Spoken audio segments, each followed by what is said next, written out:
वर समाधानी नसल्याची प्रतिक्रिया ठाण्याचे भाजप आमदार संजय केळकरांनी दिली। ठाण्यात सुरुवातीपासूनच वळावर लढा अशी मागणी भाजपच्या स्थानिक नेत्यांनी केली होती। तरीही वरिष्ठ नेत्यांनी ठाण्यात महायुतीत लढण्याचा निर्णय घेतला। त्यामुळे ठाण्यातील 131 जागांपैकी शिंदेंच्या शिवसेनेला 87 जागा मिळाल्या, तर भाजपच्या वाटेला 40 जागा आल्यात। त्यामुळे भाजपच्या स्थानिक नेत्यांमध्ये नाराजी पसरली। दरम्यान नाराजी असली तरी युती धर्म पाळणार आहोत, त्यासोबत महायुतीच्या उमेदवारांचा प्रचारही करणार आहोत अशी माहिती केळकर यांनी दिली।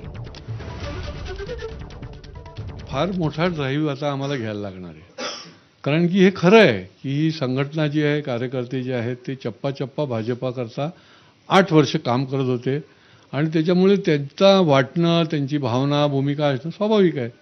आणि त्याच्यामुळे यावेळेला तर हा मोठा ड्राईव्ह आहे की हे नाराज जे कार्यकर्ते आहेत त्यांना समजावणं आणि त्यांना त्यांच्याशी संवाद करणं।